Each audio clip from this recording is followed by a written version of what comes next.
The best anime ruined by season 2.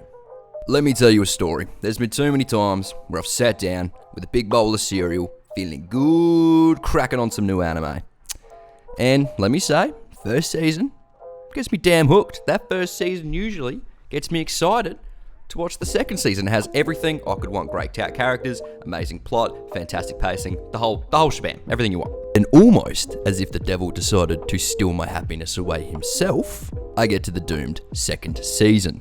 And let me say, it's almost as if the directors personally decided to take a massive dump on whatever made that first season so good. Too many times is the second season the pivotal point on whether or not the anime will be a 10 out of 10 or a 3 out of 10. And I've been let down more times than my dad saying he's going to come back with the milk from the store. So now that I have my pure rage and unholy disappointment out of the way, let's get into the best of the worst. Number 1 on my list of disappointments, more than me in high school, The Promised Neverland. Never before has an anime with a bright new plot thrusted me into happiness so fast as The Promised Neverland.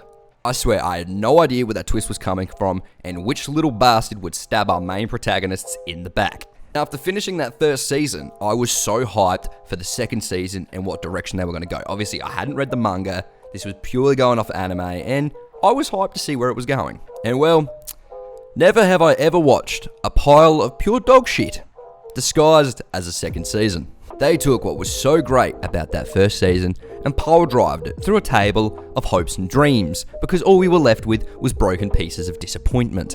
Now, that first season, everything about it was fantastic. The characters were great, the story was great, the pacing was great, the progression was great. Everything fit the plot on where everyone thought it was going to go. And then the second season came and you're like, is this the same story? It doesn't seem like the same story. I don't know what kind of direction they're going on. What happened to the character progression that we were getting? Where's all the characters?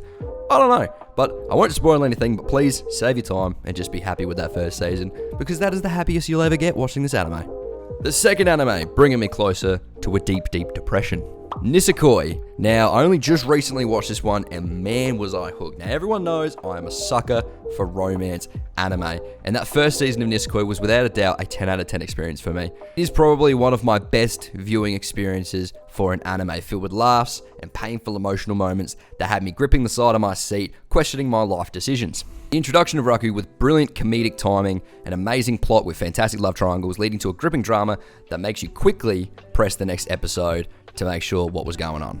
Then, like my mother when I flunked high school, I was severely disappointed to the point where I didn't even want to come back to watching anime. I mean, come on. How do you ruin a perfect start? That bad. I shit you not. It's almost like this entire season took a big note from Bleach and decided to make it all feel like filler. Okay, don't all you Bleach fanboys, don't get on my back. But this whole season feels like filler. Everything that made it good, the comedic timing, the wonderful love triangles, we could scratch that. Because instead they decided to add annoying ass characters that made me question my moral judgment on whether or not it's okay to smack a child. This third one will involve a tiny bit of a spoiler, so please turn off the sound if you don't want to know. It's about Death Note, by the way. Now, for everyone still here, L was the only thing keeping the story together. I'm saying it. After L, the entirety of Death Note became a gigantic bore to watch. It became a gigantic bore to read. Light tried to carry it with his psychopathy, but no. When L died, and the new L came, it ruined the entire series. So, that's it. I'm saying it. Now, don't get too angry about me, but I don't care. Now, before we get to one of the biggest disappointments in anime history for a season 2, I have to say, I do have an honorable mention. Now, this is a hit or miss on some anime fans who might hate me, but Sword Art Online, after that first season, it sucks. All of it sucks.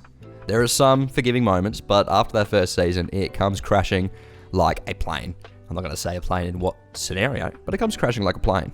Alright, now that we've gotten past that, it's time to talk about the biggest disappointment since my mum accidentally bought the PS3 instead of the PS4 for Christmas one year. Tokyo Ghoul. I can say with confidence that Tokyo Ghoul is and will continue to be one of my favourite manga and anime. The first season.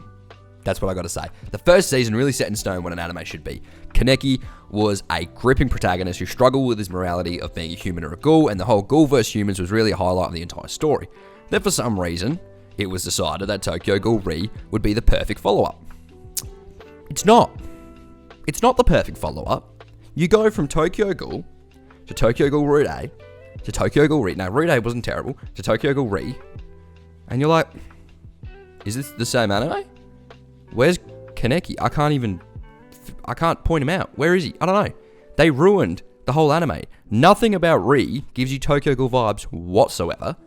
The entire anime of Tokyo Ghoul Re is almost like a spin-off of Tokyo Ghoul, and it's terrible. I'm just saying this right now. It ruined the entire Tokyo Ghoul. Tokyo Ghoul could have gone in so many different directions, but it didn't. So that's all I've got to say. I'm going to now go and cry because of my pure disappointments and failure as a human being. So make sure you have a good day. Make sure to watch more anime, buy some more manga, watch some more Rush. Have a good one.